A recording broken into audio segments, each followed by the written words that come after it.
On Monday, Nigeria took delivery of another shipment of 2 million doses of Johnson & Johnson vaccines donated by the European Union through the COVAX facility.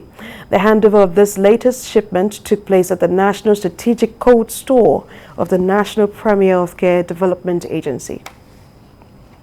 As Nigeria inches closer to the second year since its index case, the need to speed up the vaccination process has become necessary.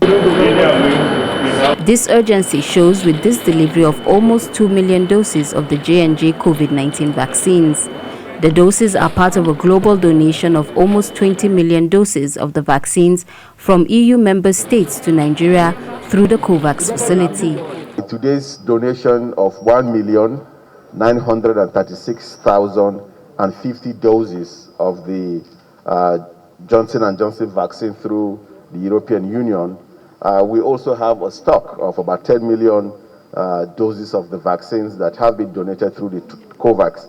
This brings to a total just a little over 51 million doses of the Johnson & Johnson vaccine. Today's donation brings us collectively closer to reaching the milestone of 500 million doses delivered by COVAX, with 300 million donated by Team Europe. More encouraging is the fact that we have seen an increase in the average vaccination rates to over 200,000 doses per day. That's a big achievement for the country. The agency believes that this new shipment will help the federal government's drive to control the COVID-19 pandemic and reduce vaccination inequality through its mass vaccination campaign. Johnson & Johnson vaccines have a 2-year expiry date. We have to accelerate the program, not only accelerate it, but also to ensure that it's integrated within the immunization program, which is integrated into primary health care systems. Other vaccine donations from Team Europe are still expected within the coming weeks. Also on Monday, the coalition of northern groups asked the residents of Sokoto, Zamfara, Katsina and Niger states to protect themselves against terror groups who might want to attack or impose levies, taxes on them.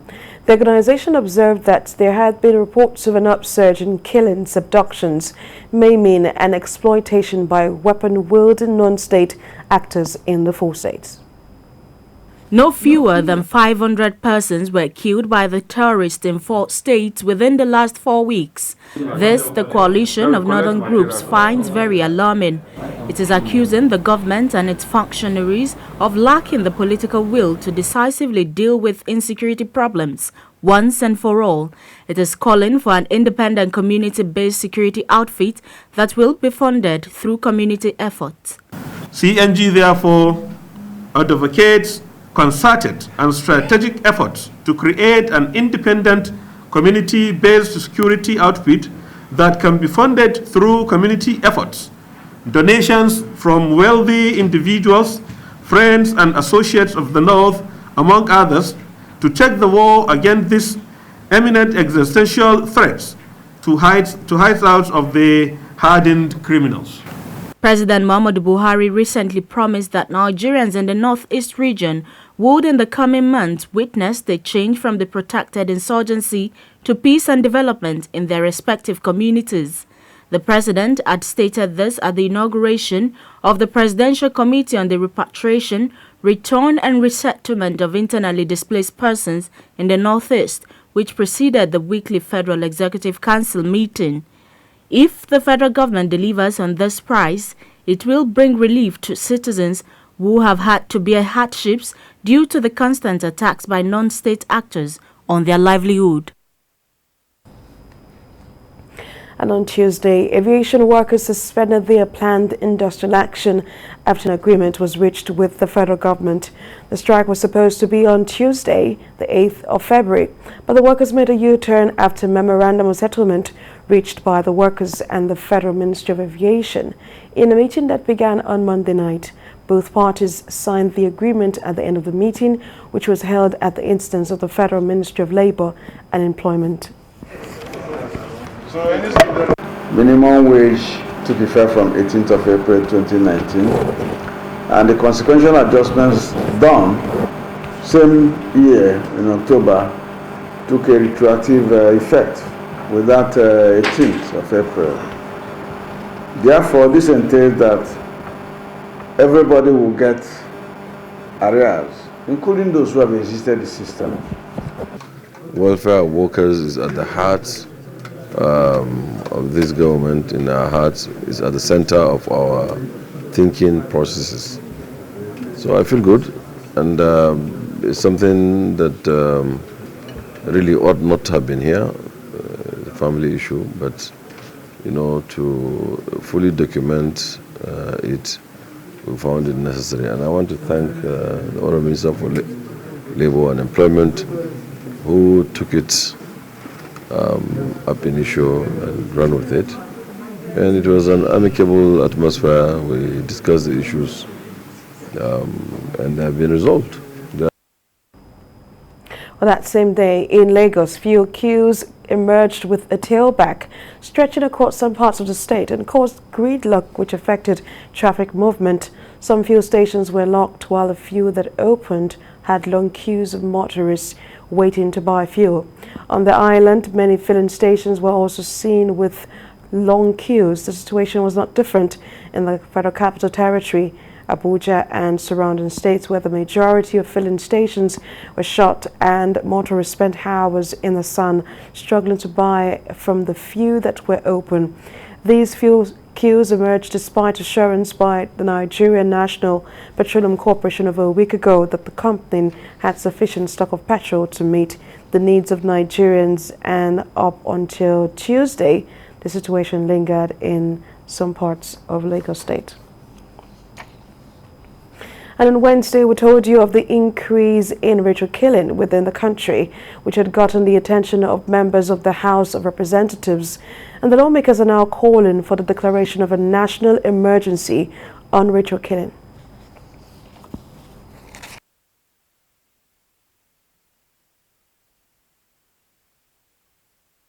The number of persons, especially youths, who engage in money rituals have been on an alarming increase in Nigeria. Innocent souls are being slaughtered and sensitive parts of their bodies removed as these criminals partake in a quest to get rich quickly. The recent gruesome killing of Sofiat Kehinde in Ogun State by 3 teenagers was one too many. The upsurge of reported ritual killings. Enugu legislator Tobi Okechukwu rises on a matter of urgent public importance on the need to end the menace. He wants all Nigerians to rise to the task of putting an end to the societal vice. The House is mindful of the role of the Nigerian movie industry in molding behavior patterns in our society vis-a-vis the mandate of the National Film and Video Censors Board as a clearinghouse for movies produced in our country. Also at Wednesday's plenary, respite came the way of health workers as a bill planning a ban on strikes failed to fly. The House insists it negates the provisions of the 1999 Constitution as amended. As a way of enhancing the nation's agricultural growth, the House gave support to the creation of an agricultural development trust fund. Still on Wednesday, the federal government said it had begun investigations into how adulterated petrol with methanol was shipped into Nigeria. Minister of State for Petroleum Timothy Silva disclosed this during the week's briefing after the Federal Executive Council meeting. He said this would be the first time methanol would be discovered in petrol products, but assured Nigeria National Petroleum Company had already taken steps to identify the culprits behind the supply of the adulterated substance. Nobody has before now checked for methanol in our fuel. It's not very usual, and this is the first time this is happening, and NNPC is very much up to the task, and I will also convey your question to NNPC and maybe the midstream and the downstream regulatory authority. But we are actively handling it, and I want to assure you that the problem will be a thing of the past very, very soon. There will be a major investigation to unravel everything, and then let's really get to the bottom of it before we can come back and tell you what is going to happen to the culprits. We know that some people's vehicles must have also been damaged. That is also going to be taken into consideration in dealing with the situation. Then on Thursday, the House of Representatives stepped into the matter, but seemed not to be satisfied with just naming of the defaulters, as the minister stated on Wednesday. They asked the NNPC to be a bit harder on the defaulters by suspending the companies involved in the importation of the bad fuel. The lawmakers also mandated its Committee on Petroleum Downstream to investigate the release and sale of the off-spec premium motor spirit by petrol stations across the country and bring the culprits to book. Over the past few weeks, Nigerians, especially in Abuja and Lagos State, have been subjected to untold hardship due to scarcity of petrol. Long queues and attendant economic woes have been the lot of the people. Days ago, the Nigerian government confirmed the scarcity of the commodity, which it attributed to the adulterated fuel in circulation. Thank you very much. Lawmakers are livid that many who purchased the fake fuel have had their vehicles damaged, while commuters suffer long waits at bus stops and high cost of transportation. We need to investigate the release and sale of adulterated premium motor spirit (PMS). The chief whip brings up the incident under matters of urgent national importance. He queries the roles played by all concerned in the distribution chain, just as other members decried the development. Aware that poor quality was noticed about a week ago, when many car engines of motorists were reportedly damaged, and consumers allegedly started arresting and suing retail outlet owners for selling them products which damage their vehicles. In another motion, Lagos member Ganiu Johnson wants more awareness and sensitization on the dangers of female genital mutilation. A bill aiming to create the FRSC Inspectorate as a national degree awarding institution, sponsored by Ondo lawmaker Mayowa Akinfolari, passed second reading. My name is Tasvika. I'm from Osun State. Taiwo Oluga's bill on the repeal and reenactment of the Patents and Design Bill also scaled through. Part of the responsibility of the committee probing the circulation of the adulterated fuel is to ensure that everyone found culpable is made to face the full wrath of the law. Still on Thursday, President Muhammadu Buhari advised diplomats in the country to stay within the limits of their shadows and not interfere with the internal politics of the country. The president stated this at the presentation of letters of credence to ambassadors of the Czech Republic, Italy, Spain and Israel in Abuja. President Buhari in October 2021 issued the same caution to diplomats, who he also called on to adequately monitor the build-up to and the conduct of the 2023 elections, as well as support the country in addressing rising insecurity.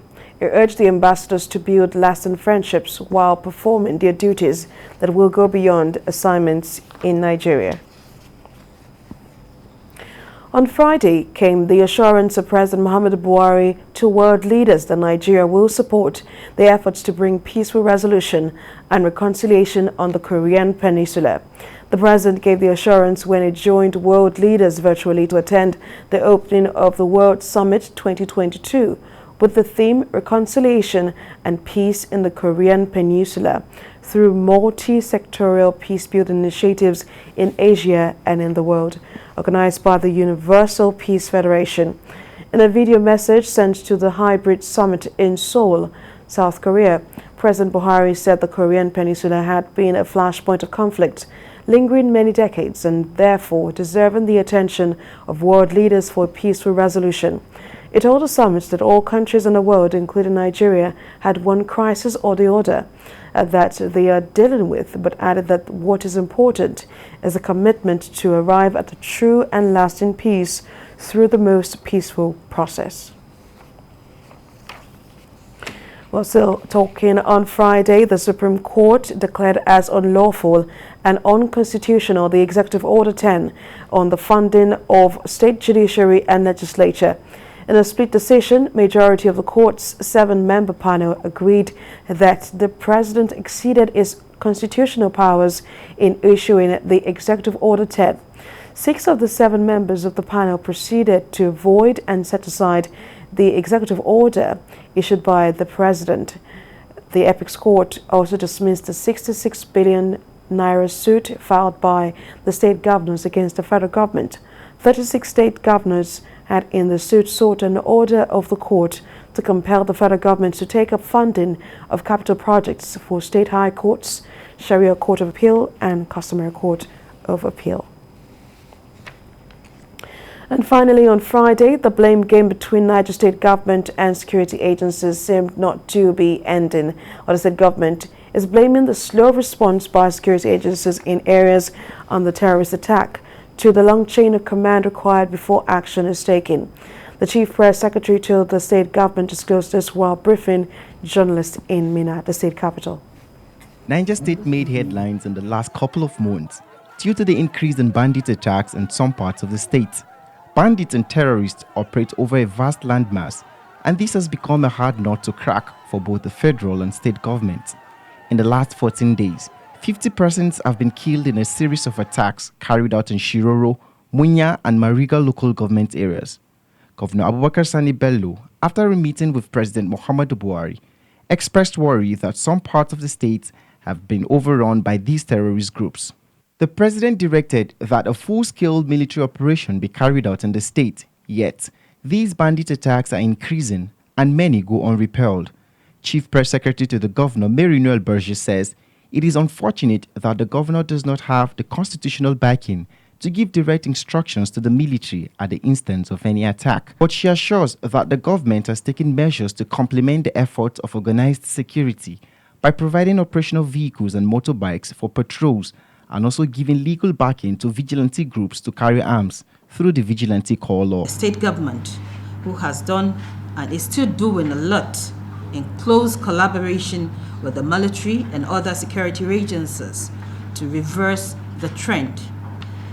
This also has led the government of Alhaji Abubakar Sani Bello to signing the Vigilante Corps law, all in a bid to unify the numerous voluntary local security groups operating in the state. She also notes that insecurity is currently the major hindrance to the actualization of projects and investments, but the government will continue to do its best to provide necessary services to the people, irregardless of these challenges. Journalists also queried the government's approach in carrying out air raids, asserting that it puts the lives of security operatives at risk when government divulges its strategy for operations in the media. They also call on the government to stop blaming the press for reportage of the situation and rather take a proactive approach towards giving timely and accurate information to the media.